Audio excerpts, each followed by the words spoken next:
Hello friends, मैं हूं विवेक गुप्ता और आप हैं प्यारे से यूट्यूब चैनल स्पार्क माइंड पर। तो ध्यान देंगे कि आज का हमारा टॉपिक है screw and screw nut method. ठीक है, basically it is based on principle of screw threads. क्या मतलब है कि ये जो मेथड्स है हमारा वो स्क्रू थ्रेड्स के प्रिंसिपल पर बेस्ड है। इसमें स्क्रू थ्रेड्स के अकॉर्डिंग क्या होता है, जब किसी स्क्रू को उसी पिच के नट में एक चक्कर घुमाया जाता है तो स्क्रू थ्रेड्स का कोई भी बिंदु स्क्रू की पिच के बराबर उसकी अक्ष की दिशा में सरल रेखीय दूरी से आगे पीछे बढ़ता है। इस मेथड्स में जो भी हम इंस्ट्रूमेंट के बारे में पढ़ेंगे वो बेसिकली माइक्रोमीटर है। यहाँ पर दो टाइप के माइक्रोमीटर को हम देखेंगे, एक है आउटसाइड माइक्रोमीटर और एक है इनसाइड माइक्रोमीटर। ठीक है, तो हम देख लेते हैं कि आउटसाइड माइक्रोमीटर क्या होता है। तो देखेंगे आउटसाइड माइक्रोमीटर, तो ध्यान देंगे कि आउटसाइड माइक्रोमीटर किस काम के लिए यूज किया जाता है। तो देखेंगे फॉर मेजरिंग वायर और बार डायमीटर, यानी कि कोई भी सर्कुलर ऑब्जेक्ट हो तो उसका आउटसाइड डायमीटर मेजर करने के लिए हमें आउटसाइड माइक्रोमीटर का यूज करना होता है।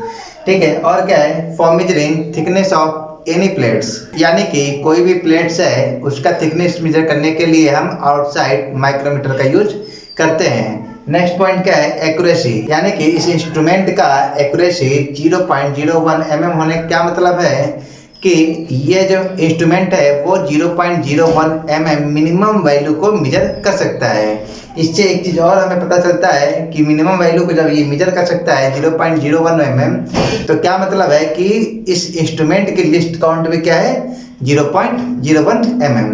ठीक है, तो देखेंगे आउटसाइड माइक्रोमीटर का कंस्ट्रक्शन के बारे में। इनमें क्या क्या मेन पार्ट्स है, ध्यान देंगे।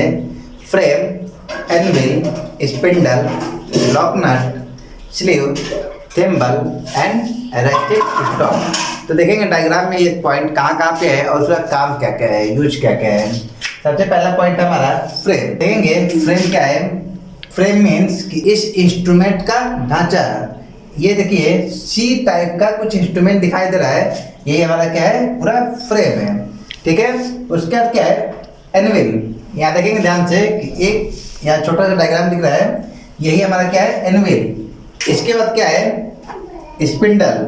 देखेंगे ध्यान से, एनविल के जस्ट सामने क्या है हमारा, स्पिंडल। सभी नाम को अभी बता दे रहे हैं कौन सा पॉइंट कहाँ पर है, उसके बाद उसके यूजेज को बताएंगे। ठीक है, इसके बाद क्या है हमारा, लॉक नट, ये हमारा लॉक नट है। नेक्स्ट क्या है हमारा, स्लीव। स्लीव कहाँ पे है, ये हमारा स्लीव है। ठीक है, इसके बाद हमारा है थिम्बल। थिम्बल कहाँ पे है, ये हमारा थिम्बल है। उसके बाद क्या है हमारा, रैचेट या रैचेट स्टॉक। तो देखेंगे सभी क्या के करके काम। सबसे पहले जान लेते हैं कि वर्कपीस को हम यहाँ लगाते हैं, कहाँ लगाते हैं, यहाँ पे। ठीक है, ये हमारा क्या है, वर्कपीस। ठीक है, वर्कपीस को हम यहाँ रखेंगे और उसके बाद क्या करेंगे, थिम्बल को घुमाते हैं। ठीक है, इसके वर्किंग प्रोसेस को जान लेते हैं। वर्कपीस को यहाँ रखेंगे, उसके बाद क्या करेंगे, थिम्बल को घुमाएंगे। थिम्बल को जैसे घुमाएंगे वैसे क्या होगा, ये स्पिंडल आगे की तरफ मूव करेगा। ठीक है, अगर क्लॉकवाइज घुमाते हैं तो ये आगे की तरफ मूव करेगा और एंटी क्लॉकवाइज घुमाते हैं तो स्पिंडल पीछे की तरफ मूव करेगा। ठीक है, तो यहाँ पे हम वर्कपीस रख के थिम्बल को घुमाते हैं तो ये स्पिंडल क्या होता है, आगे की तरफ मूव करता है और ये वर्कपीस एनविल में जाके टच हो जाता है, यानी कि एनविल और स्पिंडल के बीच में क्या होता है, वर्कपीस। ठीक है, यानी कि एनविल के द्वारा हम वर्कपीस को सपोर्ट देते हैं। ठीक है, उसके बाद क्या है हमारा, लॉक नट। लॉक नट का क्या काम है, लॉक नट का बेसिकली यही काम है कि जब वर्कपीस एनविल और स्पिंडल के बीच में आ जाए तो हम क्या करेंगे, लॉक नट से इसको लॉक कर देंगे। लॉक करने के क्या मतलब है कि थिम्बल अपनी जगह पर रुक जाएगा, यानी कि थिम्बल और मूव नहीं करेगा, थिम्बल और घूमेगा नहीं। और जब थिम्बल और नहीं घूमेगा तो स्पिंडल भी और आगे नहीं जा सकेगा। ठीक है, इसका देखते हैं स्लीव। स्लीव क्या है, स्लीव पर ही हमारा मेन स्केल अंकित होते हैं, मेन स्केल लगे होते हैं। ठीक है, आगे देखते हैं थिम्बल। थिम्बल पर हमारा ये जो स्केल लगा हुआ है इसको हम सर्कुलर स्केल भी कह सकते हैं। क्या कह सकते हैं, सर्कुलर स्केल।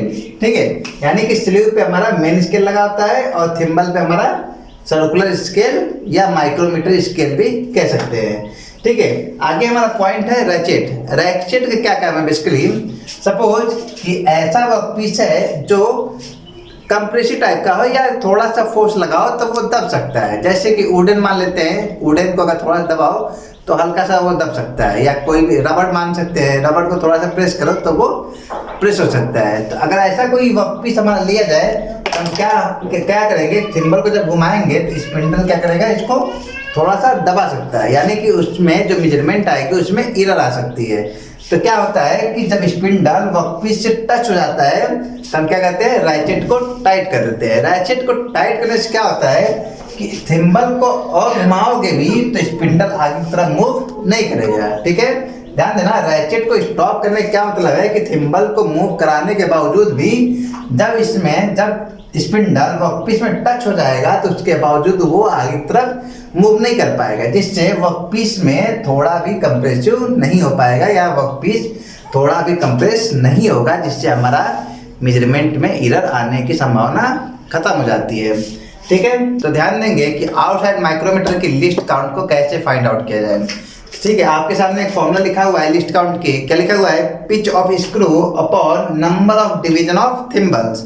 क्या मतलब है कि जब आउटसाइड माइक्रोमीटर का आपको लिस्ट काउंट को फाइंड आउट करना हो तो ध्यान देंगे कि सबसे पहले तो थिम्बल के सर्कुलर स्केल में कितने खांचे कटे होते हैं, तो टोटल 50 खांचे कटे होते हैं। ठीक है, क्या मतलब है इसका कि जब थिम्बल को एक राउंड आप घुमाओगे तो मेन स्केल के 0.5 mm तक ये आगे तरफ बढ़ेगा। ठीक है, यहाँ देखो स्केल बना हुआ है, ये 0.5 mm पर सारे स्केल बने हुए हैं। मेन स्केल जो है 0.5 mm पर स्केल बने हुए हैं। ठीक है, तो जब थिम्बल को एक राउंड आप घुमाओगे, ठीक है, तो ये 0.5 mm तक आगे तरफ बढ़ेगा। ठीक है, तो वही कह रहा है कि पिच ऑफ स्क्रू, यानी कि जो स्क्रू है इसकी कितनी पिच तक ये जो थिम्बल है वो आगे की तरफ बढ़ रहा है या स्पिंडल आगे की तरफ बढ़ रहा है। तो कितना बढ़ रहा है हमारा 0.5 mm, कितना बढ़ रहा है 0.5 mm। ठीक है, और कितने राउंड घुमाने पर, एक राउंड घुमाने पर, एक राउंड घुमाने के बावजूद इसमें कितने खांचे हैं, कितने खांचे हैं टोटल, तो 50 डिवीजन। कितने डिवीजन है, 50 डिवीजन।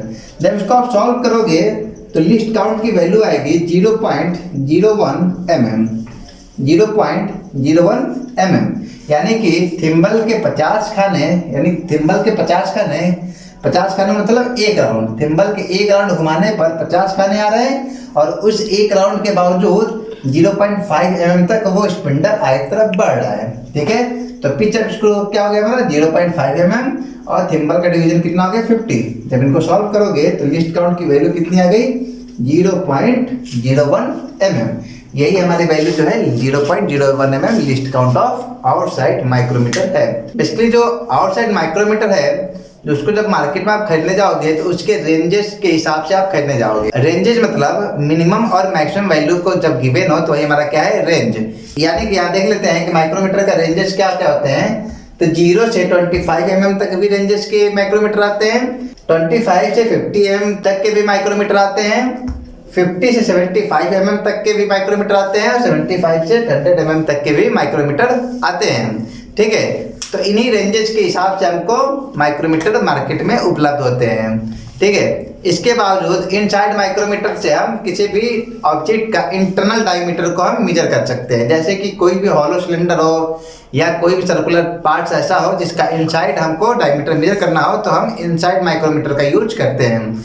ठीक है, इनसाइड माइक्रोमीटर का जो भी वर्किंग प्रिंसिपल है कुछ इसी तरह है, आउटसाइड माइक्रोमीटर की तरह है। अगर उसमें आप लोगों को कोई दिक्कत हो तो आप हमें कमेंट करके बता सकते हैं, तो हम आप नेक्स्ट वीडियो में इनसाइड माइक्रोमीटर को भी बता देंगे। धन्यवाद।